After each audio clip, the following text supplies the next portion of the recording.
just give the average Joe an insight of what's it like playing at this level. Friday night's always been a personal favourite of mine. You've got the long weekend. Everyone's just wanting that release, that stimulation, just to watch a macabre sport of gladiatorial confrontation. And you feed off that as athletes. Like, you love it, love it, love it, love it, love it, love it.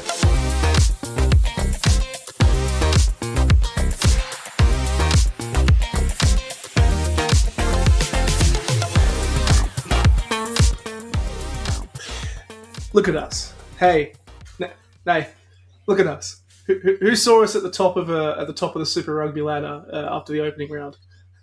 Not me. Not me. Not me. Hello, everyone. Dropped kickoff time. It's been a little while. Last time, I believe, it was a certain Waratah exclusive chat, but the Brumby has returned to the fold the moment that we top the ladder. It's 2026. I'm back. It's good. It's good to be back, and it's here to chat rugby. I've got Mr. Nathan Williamson by my side, fresh off a drubbing of the Queensland Reds in round one.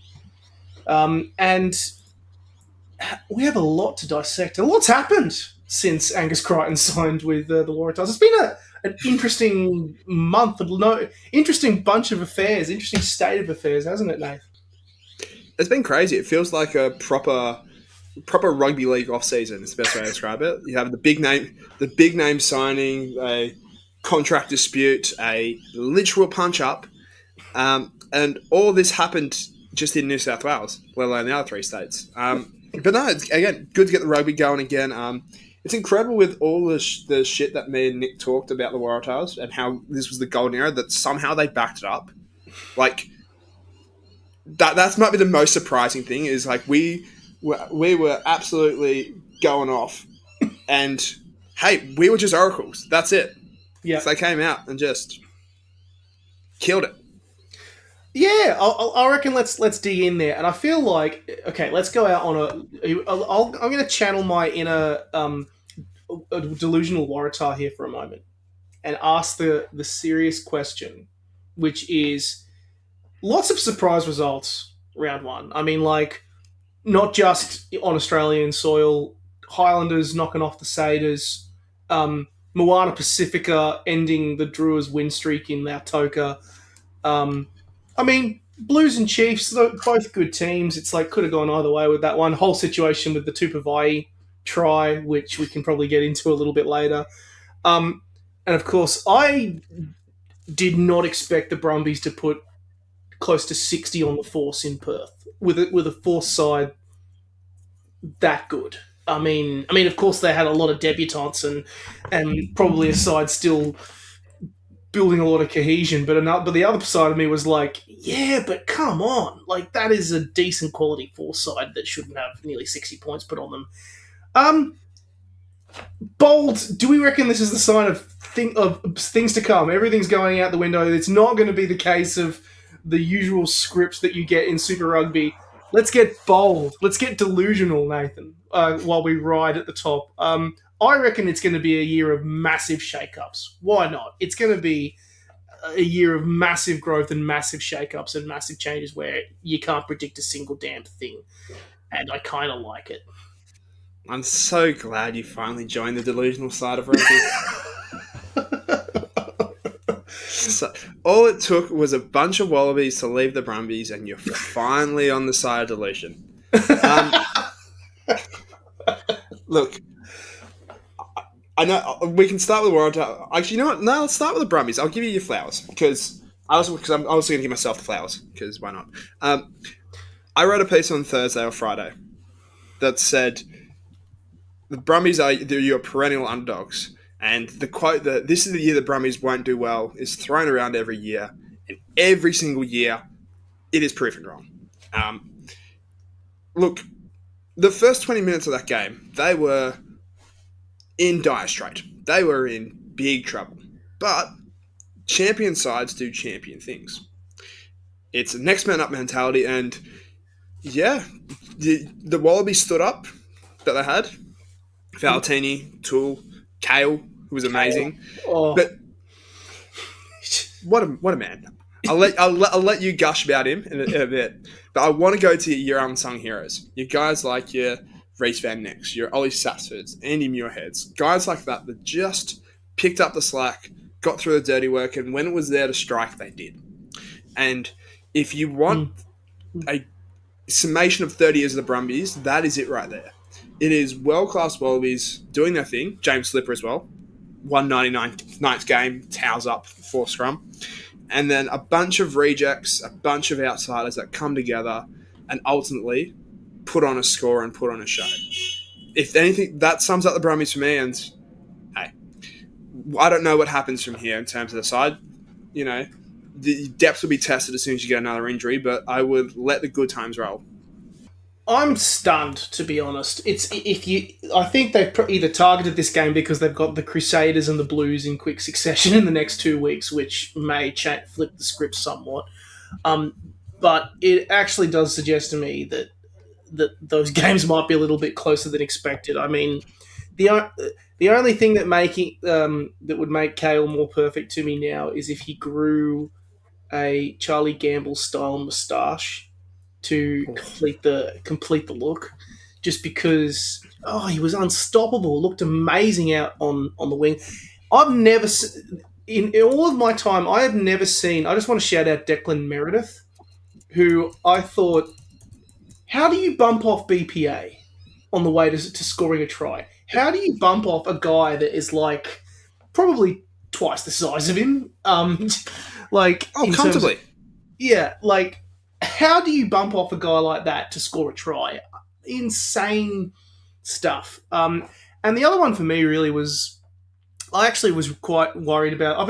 Was quite worried about the centres. There's a big, massive Lee Nikitau-sized hole to fill, and sure, it wasn't a perfect performance, but Caden Pritchard looks great at higher level, and it's probably the start of a new.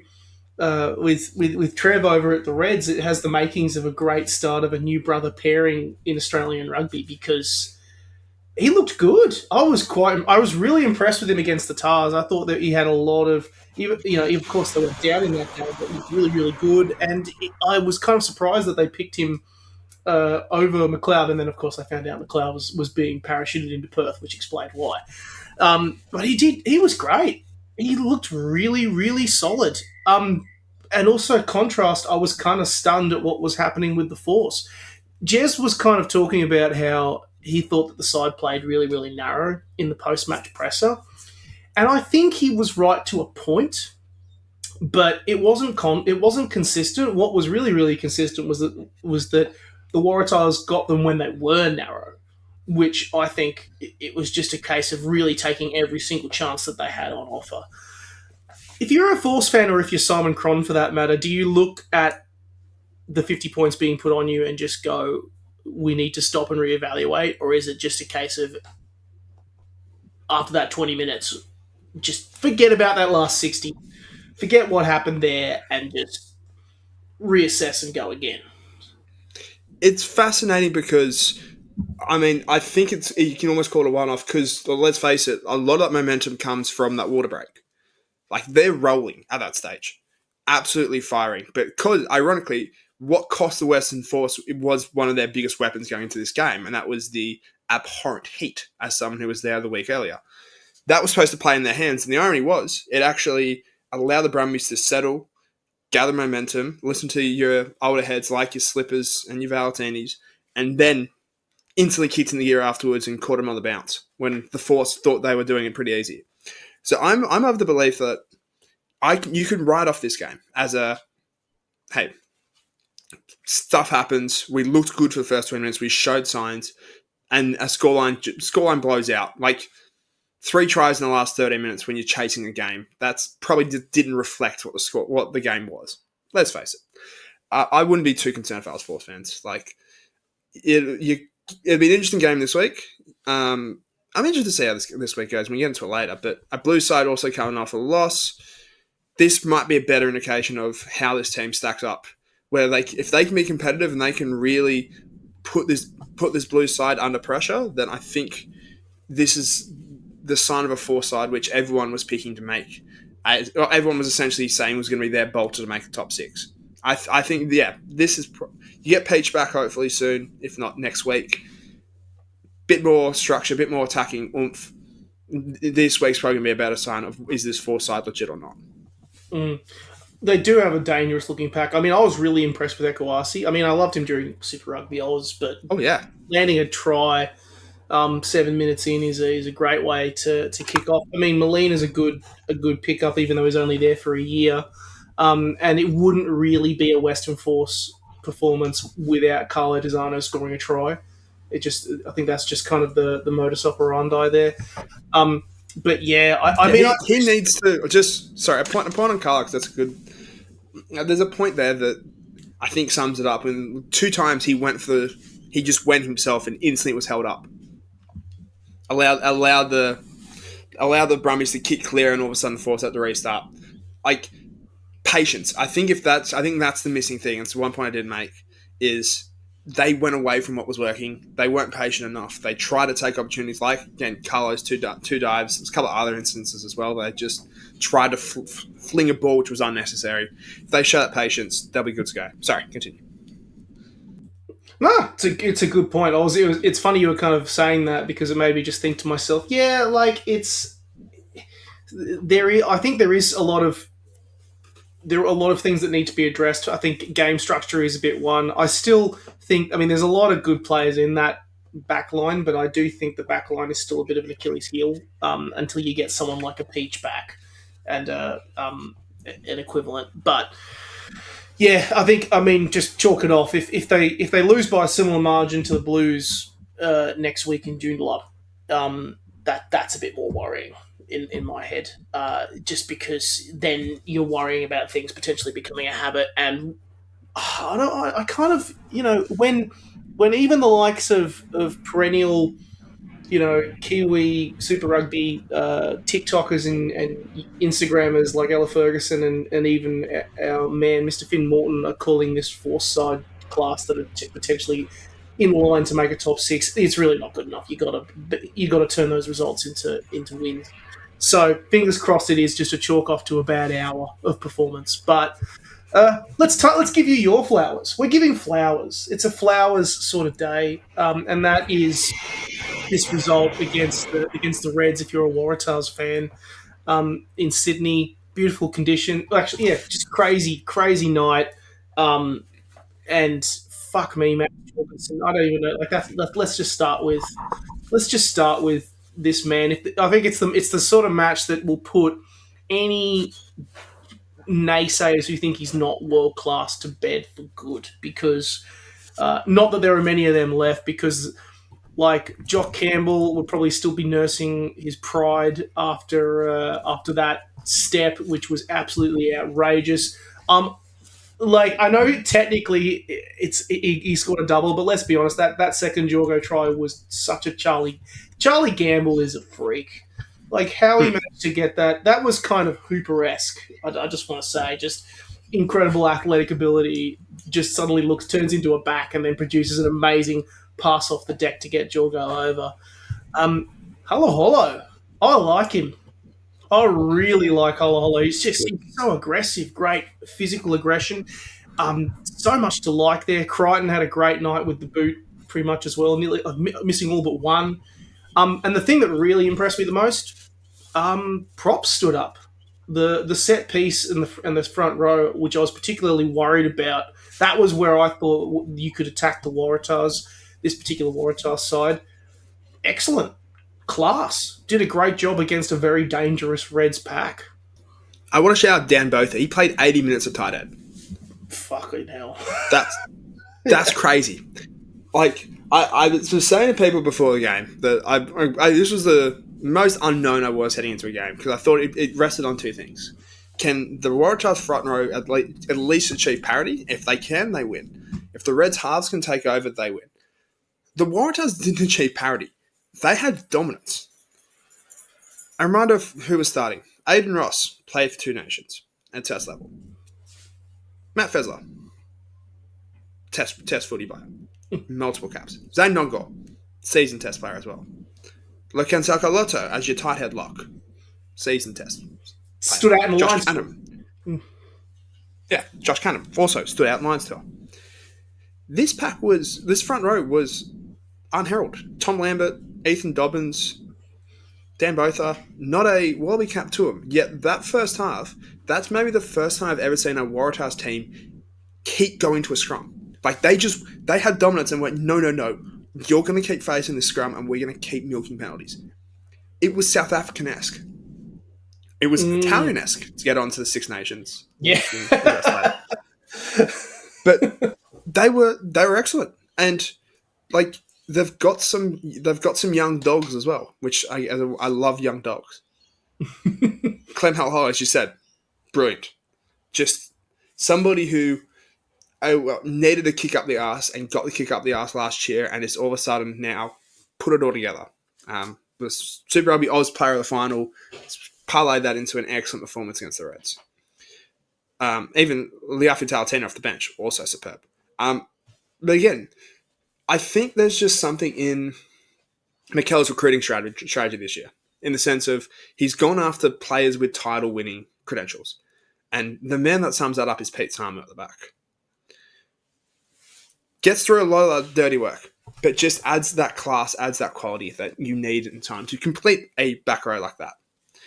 I mean, you have Jack Debrasini off the bench, friend of the program, adds quality. Farfanga, won titles, adds quality. And I think you just saw it come together for the Waratahs. And that's the thing that's most exciting is we've been talking, and Nick is aware of this, we've been talking so much shit about the Super Rugby Oz result, about pre-season trials in our chat. It came, and they backed it up. And that was on a night where that was far from perfect. Like, there were so many loose balls they threw. Yeah. Suoliti was completely isolated out of the game as he's trying to get into the outside centre. I thought James Hendren could have had a better game at fullback. Like, looks like a damaging runner, but needs to kind of pick his moments right to hand off. Still, like, you walk away with improvements and a bonus point win. Or improvements have and a bonus point win. That's always the most perfect way to start a season. Yeah. So, hey, I've got nothing but flowers from him. Nothing but flowers from after that. Because I know this could all come crashing down. But the mantra this year is enjoy it while it is here. I mean, you're not wrong that, like, it was a weird game, to be honest. Like, Hartman said, like, in the chat afterwards, that it was just a weird match for both sides. And watching it back, yeah, it was. But you're absolutely right. If it's a weird game and you're still winning with a bonus point victory, like, you take it. You take it any day of the week. There's something good about them. They look good. And conversely, I also just think to myself, I look at that Reds side and just go, what happened? What happened on the execution? And what happened on the... I mean, you were in the presser. What was kind of Les talking about? And did you agree with him or not in terms of kind of where he thought that the Reds were undone a little bit? Because they really were. Les's whole thing was they just got the weight of possession and the weight of quality possession just became too much for them. It became an avalanche. They couldn't stop. I think a lot of this...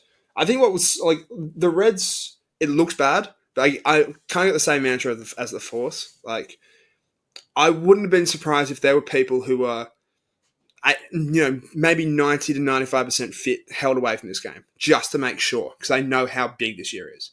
And I think that team that they put out in round 3 will be a lot different to the one that was named in round 1. I think people have to remember that was a third-string halfback, able a third to fourth string fly half, and a 18-year-old kid on the bench as his reserve. This squad's going to get a lot better. I think Harry Wilson, it's bang on his 6-week return period. He's probably back. One of Carter Gordon or Tom Liner, if not both, probably back. Filippo Dunkunu probably comes back. Suddenly, that's a lot of quality coming into a side. And suddenly, that makes a hell of a lot of difference to a team who's trying to push for a title. And let's face it, round 1, a lot of teams looked pretty rusty. Like, we can get into the Kiwi sides later, but it wasn't exactly a Kiwi performance across the ditch where I stood up and went, there are your title favourites. There's the team I'm most worried about. So I think a lot of this it's a joy of round one fixtures, right? Is I can look at it from a Waratah perspective and be like, this is our year. We're back. We're cooking. And if you lose, you go, it's round one. We're still building into a season. There's still 15 rounds to go. We're fine. Love a bit of delusion. It's good. I like rocking on the delusion train. But yeah. Australian rugby, pound for pound, Australian rugby is the best delusion. Nothing beats it. It's sad, but it's also very, very true. On the topic of those Kiwi matches, I mean, I feel like I've got to take the one I really enjoyed was the South Island Derby, just to see how good the Highlanders were. Just it's nice to see the Highlanders. Like I think that was their first win at home in like nearly 8 or 9 matches. They'd had a shocking run at the end of last year, just both through Something injuries crazy. and through results. And God, they looked good. And yes, of course, the Crusaders were missing a couple of players. I think there's about 8 or 9 players in the casualty ward at the moment. But if you had told me that the Highlanders were going to knock off the current champions in the opening round, I would have said, no way was there a chance. But I also think it's under 20. It's that under 20s connection that they've had for a little while. A bunch of players now fresh out of that system. And Jamie Joseph. I thought that they're cooking. There's something cooking down in Dunedin. There is. Even though they're seen as the perennial weaker Kiwi side, there's something going on down there, I reckon. Just a lot of injuries. That's my only thought about the Highlanders. And honestly, it's the same thought as the Brumbies. There's talent in that squad, 100%. But there's already a lot of people out. And all it takes is 1 or 2 more. That's all it is. I was impressed with the Chiefs. Like, I think the Chiefs, without Damien McKenzie, without Leroy Carter, I think, they went in and they kind of weathered the storm and gutsed it out and really got the job done, which, again, Eden Park's a tough place to win. There's a team which has been there for a long time and a team under, new coaching structure. Don't know how they're all going to sort of come together, but hey, win's a win. A derby win away from home is massive. And for a team that's come so close in the last couple of years, this is the perfect way to start a year. It was a strange game, the one in Auckland, particularly like because I was doing something, so I missed the first half, and when I saw that the scoreline was 5-5 or whatever it was, I was like, that's been a weird first half of rugby, just like one game, like with radars off everywhere and seemingly it was whole trash. Situation. Let's call a spade a spade. It was trash. Like that, both these teams are really good, but that was a very bad first 30 minutes. 50 minutes afterwards, great. Yeah, yeah, it was a strange first half. But I think the non-Australian match for me, I mean, you got to go with the Pacific Derby, don't you? Because if you had told me which side was going to knock off the Drua and their winning streak in Churchill Park, I would not have picked Moana Pacifica to be the side to do it. And I was curious that that there was thinking to myself, can this side continue? Can Moana Pacific continue to grow without Artie Severe there, without the perennial leader? Turns out they have a miracle in their side. See what I did there? Very funny. Very funny. It's the easiest joke to make. It's a classic. Yeah. But yeah, it's true. But at the same time, what is going on with the Drua's discipline?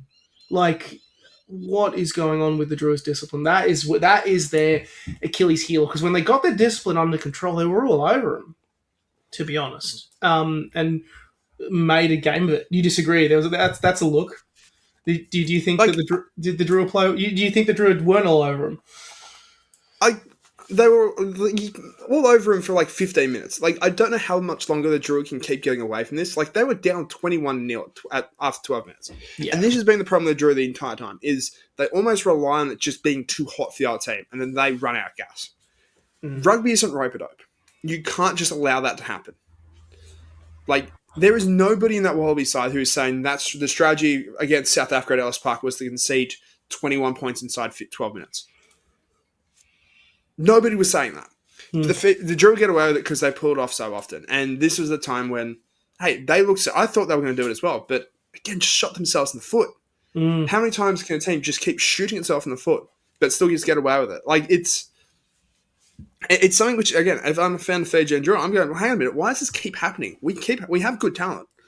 Sure, you lose a lot of talent as well. There's a lot of turnover, but at some stage, it's not a talent thing. This just becomes a pattern of whoever's in the 15 or whoever's in the 23. This just keeps happening.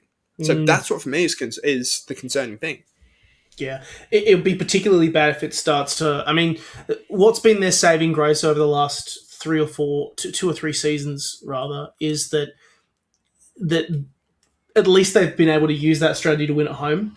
But if you're losing your opening game to Moana Pacifica at your fortress of Lautoka, and then you go, they're going to go play the Waratahs this weekend in Sydney.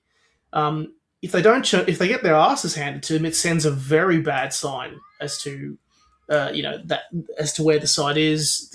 Glenn Jackson as coach. I hope that they can turn it around because, again, then it's just playing smart. There's a big difference right now in this side and then the national Fijian side, coached by Mick Byrne, at the moment, because when that side, when we watched them play the Wallabies in Newcastle, that was a really smart Fijian side that moved with the ebbs and flows of the game and played a brilliant strategic match, and didn't rely. Oh, yes, they did kind of come back from two scores, but stayed in the fight brilliantly, and didn't let it get out to more than 2 scores. They really made a game of it. So, yeah, I hope they can turn it around, but yeah, a bit worried for the Drua at the moment. My final thought on the Drua is there's a lot of home games to start this year. I look at the schedule and you got the Hurricanes away. Sorry, no, Hurricanes at home, Brumbies at home, Reds at home, all within the first 6 weeks. You then go on the road to New Zealand for the best part of the next month. That's if you're having to play catch up at Eden Park and at Hamilton. That makes for a tough season. So hopefully they can turn around home. And again, the joy of the season is no being a Waratahs fan for long enough. This will be the week they come out and just blitz the Tars because of course it's going to happen. But yeah, they need a big performance this week just to kind of at least steady the ship. Yeah. Speaking of decent performances, I actually thought this opening round, there was one thing that I really started to notice, which was effective use of the TMO. I actually thought of course that we kind of missed that they changed the laws around. They made some significant changes to the laws, and a lot. We've talked about it. I know you've talked about it on socials. I've talked about it on socials as well, and honest to God, the one that really stuck it up for me was the TMO and just the effective use of the TMO.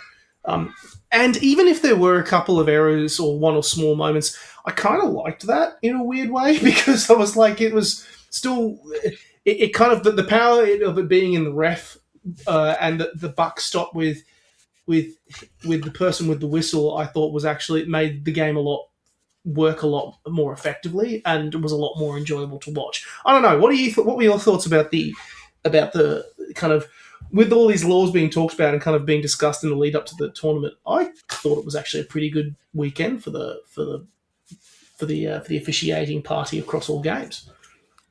Yeah, outside the Tupou Vai try, which is they've now come out and said that shouldn't have been a try.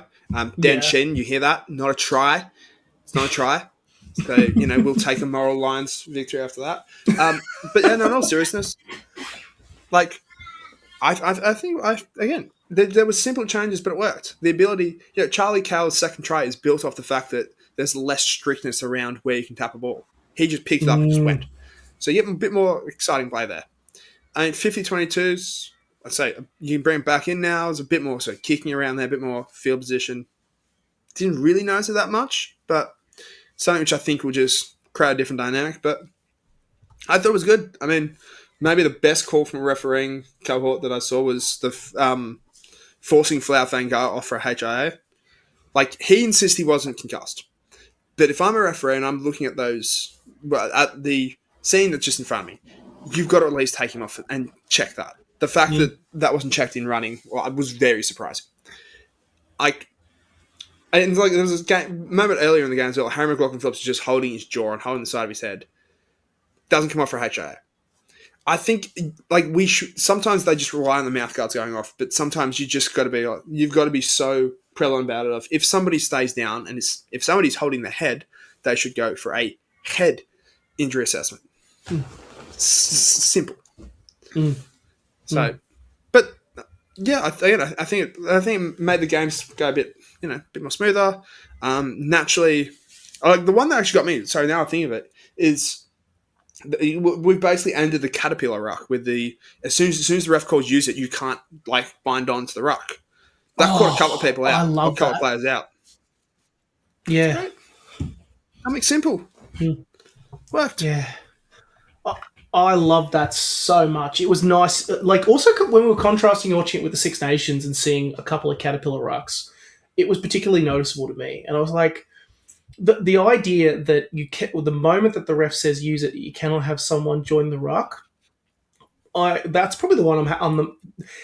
Actually, yeah, I'm going to say it. It's the one that I'm as happy with as the TMO one. Like, less TMO was good, but just that small situation around the ruck and not having more people piling in and slowing everything down was just much more effective. A lot to like so far. I mean, of course, it's only round one. We can't get too delusional. Inevitably, there will be an error that comes up, as is the nature of rule changes and issues that we'll get all up in a huff about. But until then, I thought, for a couple of suggested rule changes, I thought there was a lot to like, and kind of a bit different to the sort of discourse that we've been hearing on all around following the kind of the announcement of the law changes, which was good. Let's talk. Actually, before we talk Six Nations and maybe a little bit of Sevens to round off, because we've got homework to do. We're in the homework section of the pod. Let's talk. We missed out on the Rugby World Cup fixtures, Nath. What's happened to us, man? We've fallen off. We're washed. We're so washed. I think we're still recovering from last year. But the fixtures got announced. All the fixtures we have listed up there. Tops. No MCG, Australia to play Hong Kong in the opening match in Perth. Look, I'm no longer an employee of RA, so I'll say the obvious thing here. Yeah, that also happened, by the way. I no longer work for Nathan. I feel like I actually haven't mentioned that on pod. Yeah, that's official. But not the team I would have chosen personally, but I can see why they picked who they did, particularly given that Hong Kong is. I mean, they want the game to grow in Asia, and Hong Kong qualifying it's a perfect opportunity. First match at a World Cup for them. I think it's going to be an absolute drubbing. I mean, if a second strength or a third strength Brumby side can put 60 points on them, then imagine a full strength, or imagine a Wallaby side doing that too against them. It's going to be quite a brutal start, but can see what they're trying to do there. Couple of interesting fixtures also coming up as well. I mean, I'm quite excited about all the matches coming up here to Newcastle. Lots and lots of good teams coming up there.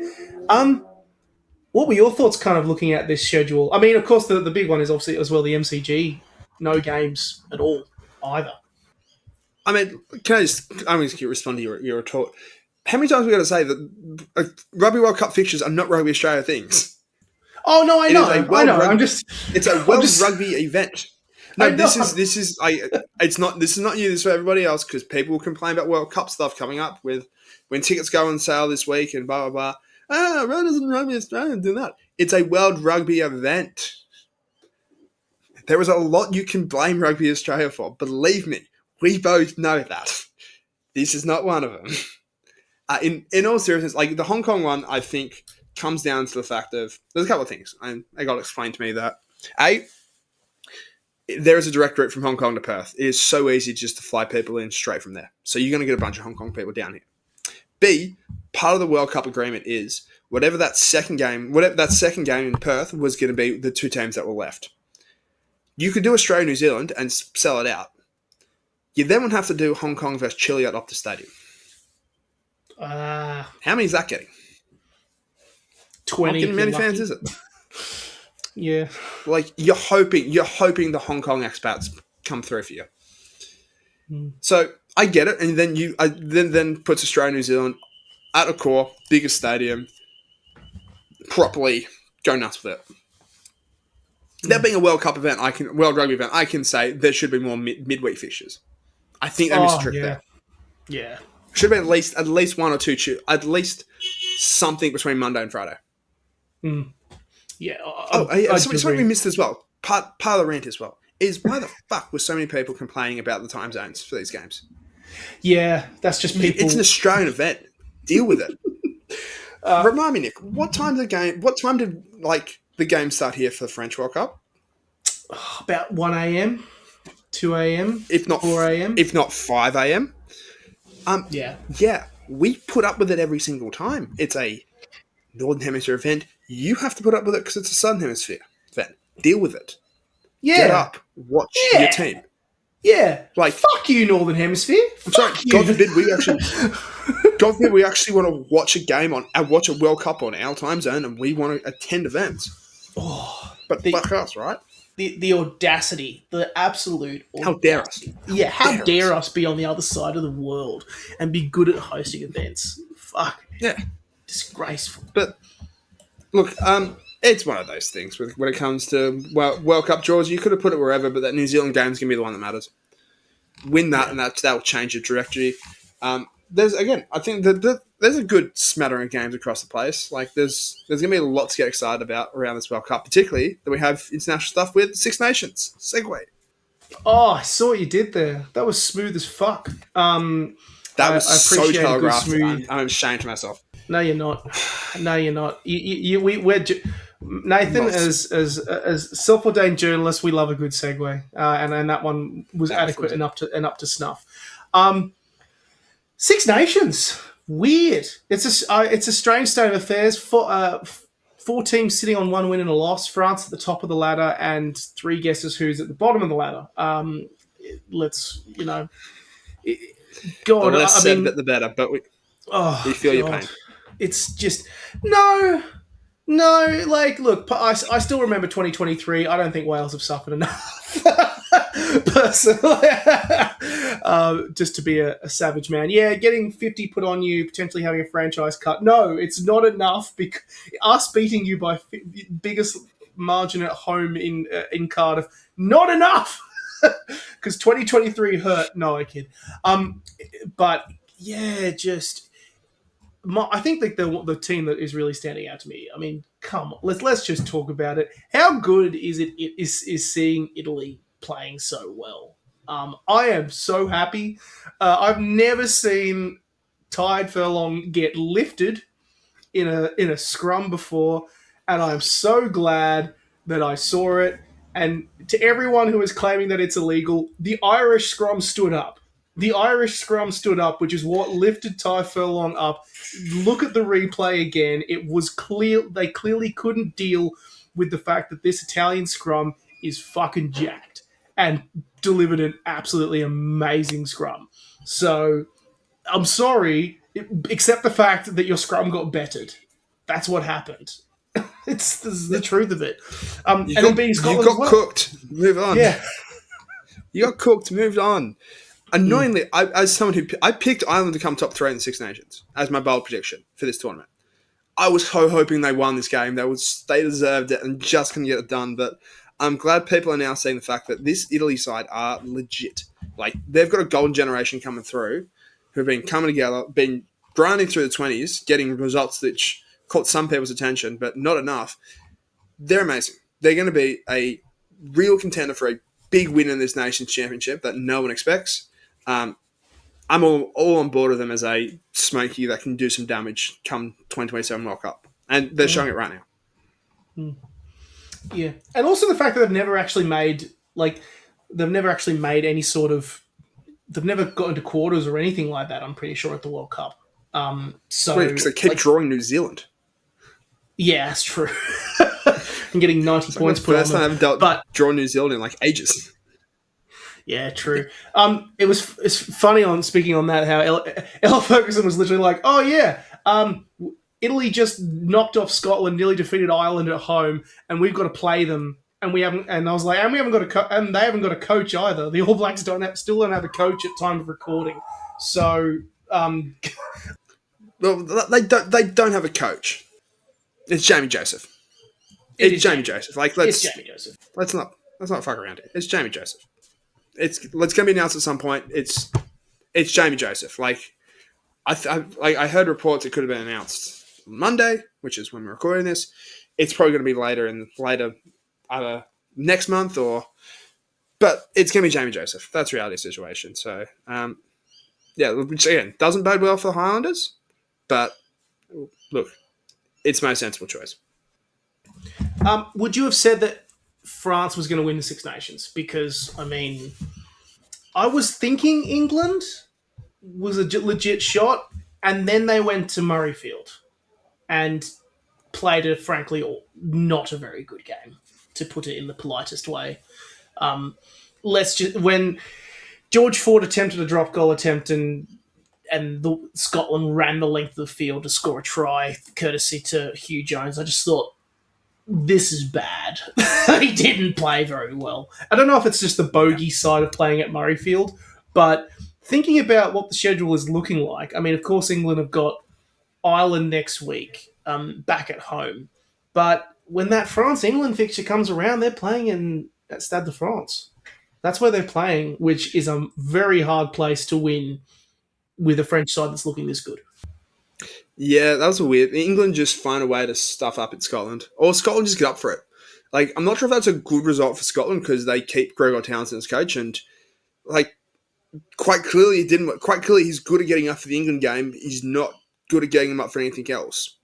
Like, I think last week, there was a stat floating around that Scotland and Italy had the exact same amount of Tier 1 wins since 2023 World Cup. Most of those wins for Scotland are against England. They just keep beating England. But if you can't beat anyone else, it's a niche skill to have. I'll give them that. Because England are amazing.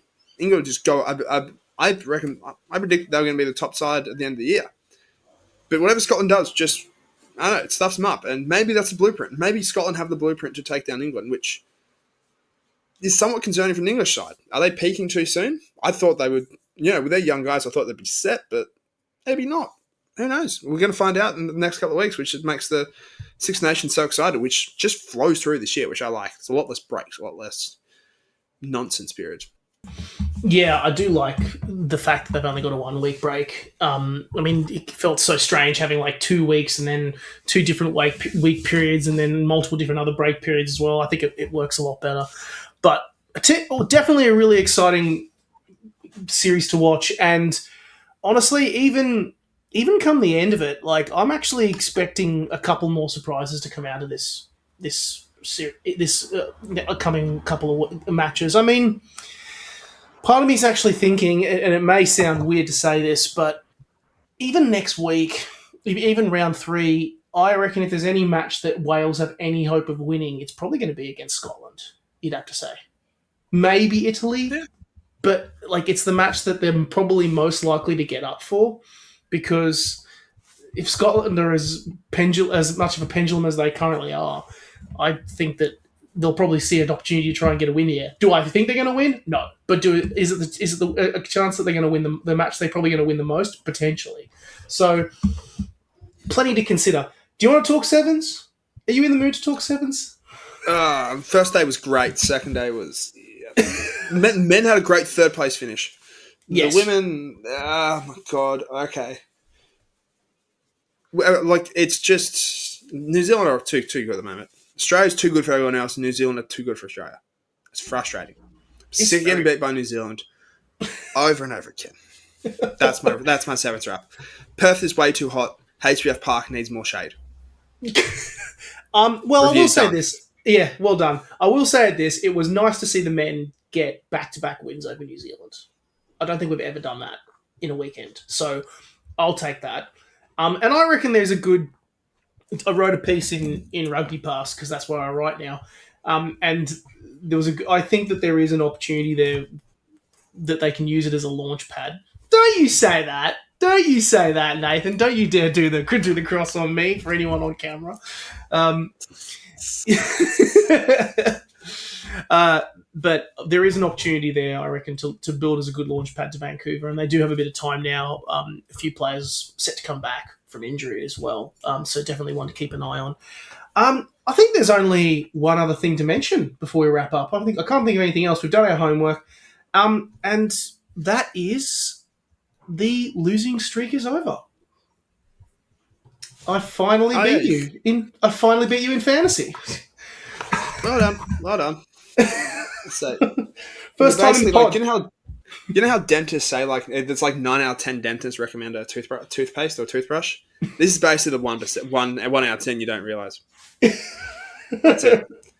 We're onto a new system. We're still learning. I had 11 players playing. You had 13, so you had 2 more than me. So it was a weird system. Baby steps. Baby steps. I couldn't even see what my players got till like the end of the game. I was like, end of the week. I was like, I just had Nick's team was just green and mine was red. I'm like, well, this sucks. Well, it still counts. So no one beats me 11 times and gets away with it.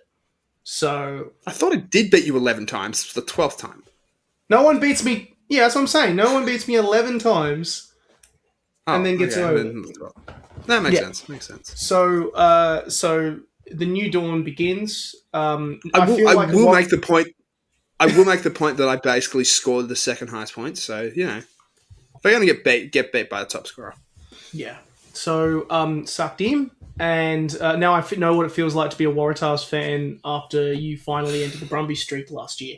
So you lost to the Brumbies last year. So I think that wraps us up. I haven't got anything else to mention. That's homework done. We're now all up to date.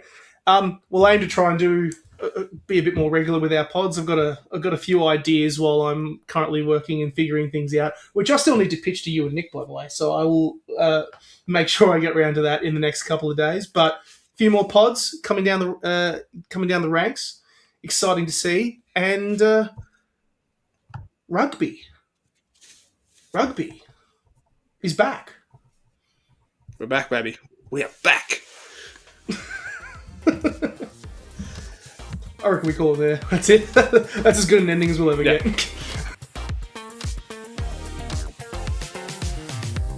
We've got another week to get back on the horse and take that horse to the water, and you can ask that horse, you can say, hey horsey, do you want to have a drink or do you want to swim? Yeah, and it's up to that horse to then realise what he wants to do in his life. So we're looking forward to, like I say, getting back on that horse. And are you looking forward to getting back on the horse 6 months since we last saw you? I don't like horses, I can't ride. Give myself an uppercut.